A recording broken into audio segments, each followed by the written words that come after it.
everyone, we're back again today with another vlog. Today we're going to offer some ideas on how to sort of pretty up your blog layout without necessarily having to have any special skills or know-how. These are just really simple layout tricks that we think would maybe be helpful for people who are new to blogging. Definitely. First, I just wanted to talk about the actual posting area or the content bar where your actual blog posts show up. So what we're doing is just talking about things that will make that section easier on the eyes, make it easy to digest the content of your blog basically. So I've talked about this in the past, but I think it's really important to have all of your photos be equal length and also span the entire width of your content bar or your posting bar. And I'll link below to a post that I wrote about that. Very helpful. So you can see how to actually do that. I think it's just easier on the eyes when all your photos are the same width instead of, you know, when you look down it goes like this instead of all over the place. That is hard. That's hard to look at, in my opinion. This is all personal opinion. So if you want us to like your blogs, do this. Another thing that I think is really helpful is when you're aligning your actual text to either align it to, this is my left right now, but it's probably not showing up as such on video.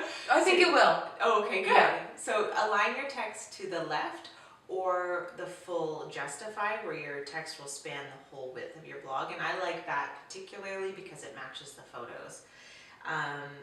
And I would say keep away from doing the full center. Like some bloggers will center all their text, and so if one line just has 2 words, then it shows up just in the middle of the paragraph. And I think that's hard on your eye to just skip to that point. So I would avoid doing that. I would also say the font you use in your actual post should be simple and large enough to see. I don't really necessarily have any qualms about using a cursive text in your post title, but when it comes to the actual body, I would say use a very clear font.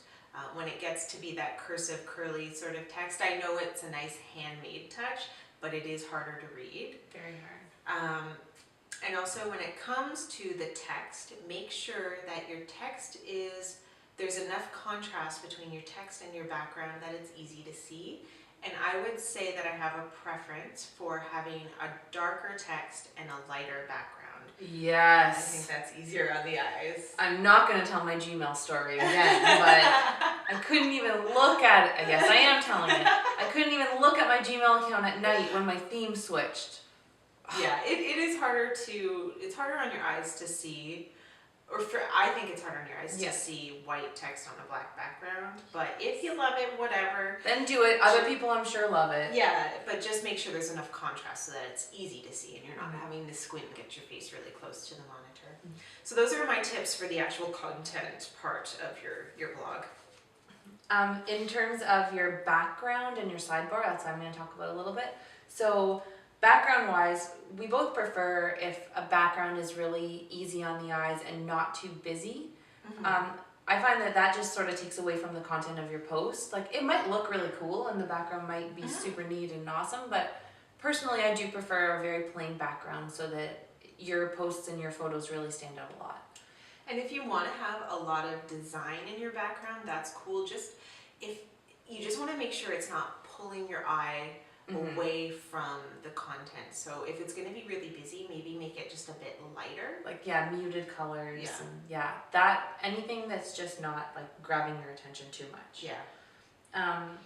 In terms of your sidebar, it's really good if you can keep it tidy and organized, and if all the things in your sidebar are sort of like the same width, and I think that just really helps to keep the focus on your content rather than everything that's going on the side. You want people to see it, but you don't want them to be too distracted by it. Your sidebar is a tool as well. It's meant to help your readers navigate through your blog, so it is important to keep it organized. If you're only going to use one sidebar, which I think is a great option, I prefer two-column blogs actually. Just make sure you keep all of the stuff that's sort of directing people within the confines of your blog within one area, and then move on to the links that will move outside of your blog that are connected with you. And then after that, I would do anything that has to do with somebody else. Yes, yes. Good advice. And then you should always sort of keep an eye on the things in your sidebar to make sure that there's no dead links, especially if you're grabbing a button from someone else's blog. And just make sure that it's always showing up in case they take the image down, then you can just, take it down too. You don't want any little, this image is missing buttons on your blog. Anything to add to that?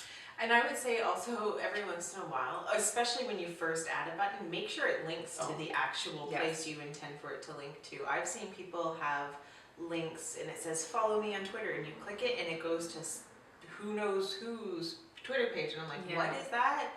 And so just make sure your links are going to the proper place as well. And especially if you are linking to someone else's blog, just do a little check and make sure that it's actually going there. I check with my sponsors at the beginning of every month. That's pretty important. So I think that was everything. So those are all the tips. Yep. How to make your blog super pretty and awesome, according to us. According to us. Everyone has everyone has different preferences. You might not enjoy the same things that we do, but it's just sort of like some ideas, some things to think about. Yeah. So I hope you enjoyed. Bye.